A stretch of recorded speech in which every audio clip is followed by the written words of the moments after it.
No, let them fight, man. Let them fight. That's all right. I just think people, as long as they're not hurting anybody or killing anybody in the name of God, should be allowed to do whatever the hell they want to, as long as they're not, like, you know, destroying the, you know... Yeah, to each their own. Destroying other people in the process, you know what I mean? Like, I don't know, I just... So then, how do you feel about, so Starbucks has a policy, no strong perfumes, no piercings, no tattoos. Are they saying that we smell good? You know, because they're putting us in the category with people with strong perfumes.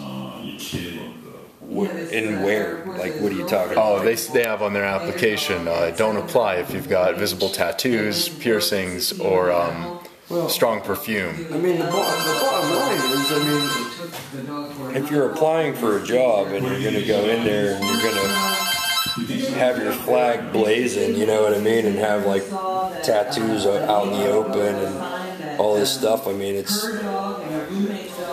you know, all they have to do is just... not call you.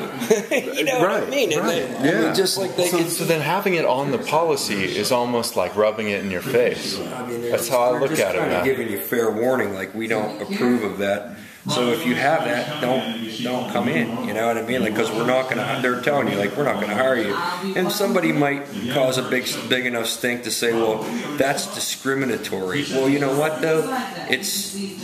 It's your business. Like, if you're hiring somebody that's to babysit your kids in your home while you're gone, you can choose who you want to.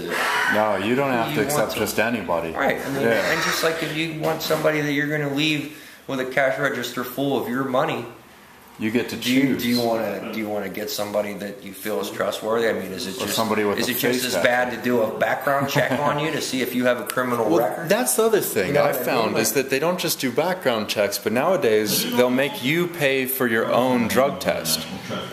So as you apply, you get a drug test that you pay for out of your paycheck over time. I think that's really fascinating because that's the drug war impacting businesses' profits in an interesting way. I think that spells doom for the drug war. It's not a smart move for them. But I got another question. How many times have you sent a crybaby home? I see crybabies go home right here. Where you kick somebody out of the chair because they can't behave? Yeah, you're blubbering, kid. You gotta go. Several times. And what? Really? I mean, I've kicked people out for various different reasons, you know, over the years. And were they drunk or were they just really crying from the pain? I just kick out people that have bad attitudes. That, like, I don't want to draw on you if you're a fucking prick. You know what I mean? Like, you want my best work, but you can't talk to me with respect. Yeah. You're gonna talk to me like I'm just some, you know, like I'm just here for your beck and call, and I'm gonna do like what, you know what I mean? No, you're not. What you say, independent. Well, I mean, you know, I'm a person. Yeah. You know what I mean? Like I'm not like. You know, you're not like just pushing buttons and telling me what to do. I mean, it's like, you know, I mean, you want me to do my best work, but you know, I have to kind of, you know, if I think you're being a prick, you know what I mean? Like, and you got to spend hours with them touching their skin, so it's not like it's bad vibes. I mean, I've worked on people that were like miserable people, and I've got done working on them, and I felt sick to my stomach, like they drained me. You know what I mean? Have you kicked somebody out mid-tattoo and you keep the money? Oh, yeah. All right. So, yeah, no, I know, right? But at the same time, like then they have half a tattoo and they still have the bad attitude and everything else. So treat your tattoo artist politely, or you might end up somewhere you don't want to be. It's like people that make your food. I mean, don't piss off the chef. Yeah. Keep sending shit back. I mean, go rent that movie Waiting and tell me what you think about insulting. What is that movie? Waiting with Ryan Reynolds. Oh, I haven't seen it. Where they destroy the guy's food, you know, because they're just like, they work in a place like Applebee's. You know? There's also like mall rats where it's like, you know, we don't like your politics, so we're gonna rub chocolate on your hands, and it's really feces. Yeah. I mean, it's, you know, this is what it is. I mean, people. Society just has to learn how to deal with shit, or they don't. And it's just the bottom line is whether you feel you're entitled to be allowed to have something and people should be accepting of it, they don't really have to be. You know what I mean? And do you think the same though applies to? Do you think the same applies to pot though, and the 20-year sentences some people get for that? Or should we legalize it and just start letting people make their own choices with pot? Or well, I mean, put it this way: if it's legal, the same thing goes with.